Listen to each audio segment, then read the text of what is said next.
Hello and welcome here to Talk FCB and welcome back here to the channel, guys, for another video. And this basically is a video to follow on from yesterday's. I did a review of the transfer window. That was part 1. This here is part 2. I recorded it yesterday, but I added some bits on the end due to things that happened in yesterday's transfer window.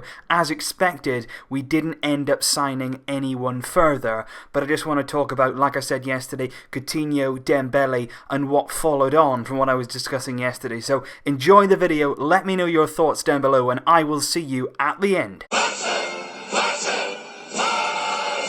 So once again then, the board were panicking. They were thinking, who can we go out and get? We need a star signing, we need a big name. And all summer long, they have gone for Coutinho. Even when we were targeting Dembele, they still saw Coutinho as their priority. And it wasn't until the final few weeks where they were really getting desperate that they thought, hang on a minute, Dembele is a bit more attainable. And that's what I've said from the start. I always felt like Dembele was the easier target, simply because Dortmund have always been open to selling. Yes, they wanted a massive fee, because that's the current market. It's supply and demand. They wanted the highest possible fee that they could get for the player, and they did that, but never for a second did they say he's not for sale. Whereas Liverpool, all summer long, they have maintained, their owners, Jurgen Klopp, the teammates, they've all said Coutinho is going nowhere, and they have stayed firm, and you've got to applaud them for that. They've been very resolute, they've stuck to their guns, you know, they've been true to their word, and most importantly, they've been true to their fans. That's what they wanted to do. They wanted to look good for their supporters, that they're keeping hold of their best players. They want to seem like they're moving in the right direction. For that reason, Coutinho was never going to go anywhere. No matter what money we threw at Liverpool, they rejected every offer almost immediately. So then the board thought, you know what,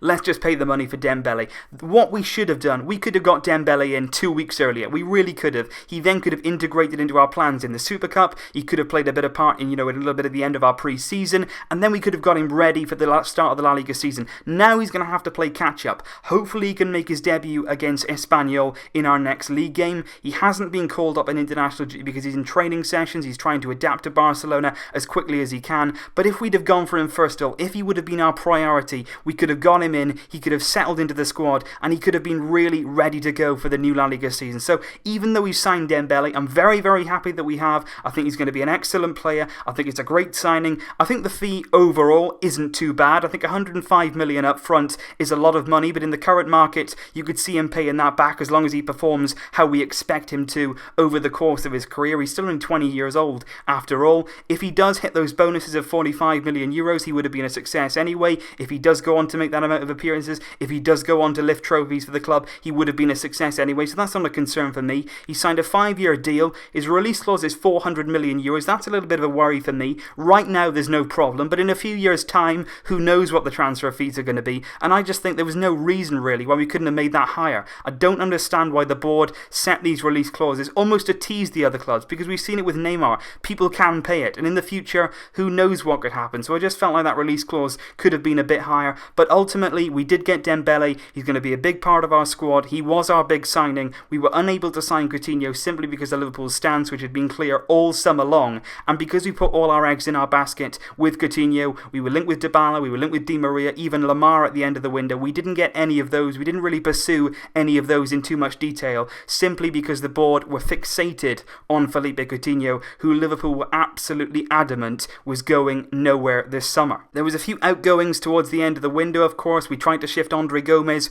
on deadline day in the Premier League. It looked like he was going to Tottenham. Everything seemed to be agreed. There was going to be a loan, and then there was going to be a 40 million permanent deal at the end of that loan if he played so many games, but that one fell through due to some terms about the fixed fee, the amount of games he had to play, so that one didn't go through. Denis Suarez was linked with Napoli for around 30 million euros. That one didn't happen either. Arda Turan was linked with Galatasaray throughout the entire window, but he was adamant himself that he didn't want to leave Barcelona. Even though he's not in Valverde's plans, he still said, I want to stay, I want to see out my contract, he's on good wages, and that's our problem. When you give players these big contracts, getting towards the end of their career, they don't mind not playing every week. They're not a young player up and coming, they've got nothing to prove. He's happy to stay on his wages at a great club like Barcelona. Vermaelen, of course, stayed because of the loan of Marlon away. We need our centre-backs. For Vermaelen Coman stays where he is. Rafinha stayed. Douglas is the man that did depart on the final day. He went to Benfica on loan. He'll spend the season there in Portugal, and then at the end of that, his contract at Barcelona eventually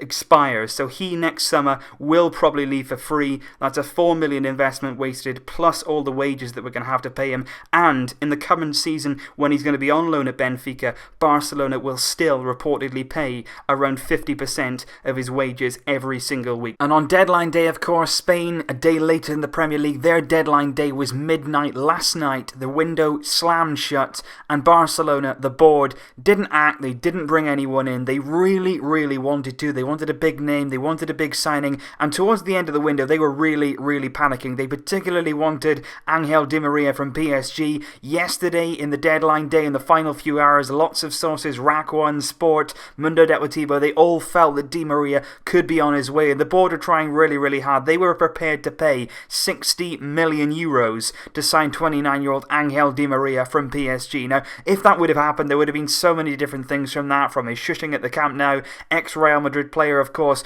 But not only that, PSG is set to be investigated over financial fair play due to the Neymar and Mbappe transfers. And we would have been helping them if we signed Di Maria for 60 million, which would have been too much money anyway in the current market for a 29-year-old. So I'm kind of glad in a way the board didn't go and waste the money, because we've all seen this morning the vote of no confidence is underway. I'm going to have more videos coming up on that later on today, but Benedetto was at the club offices yesterday. He will file now for that vote of no confidence that I've discussed a few times in the past. He has now applied for the papers that he needs to start that, and he's expected to receive the right papers from the club by the 8th of September, and then the vote will begin when he needs those 16,500 Sochi signatures to get this motion underway. So Benedetto is doing everything he can. Make sure you're following that campaign, make sure you're promoting it as much as possible, and hopefully get this board out, because what they've done this summer is mess us all around. They've fed us lies from the very beginning. They've spread propaganda in the local media. We heard from Roberto Fernandes this morning in a press conference. There's a lot of reports that he could actually resign from his position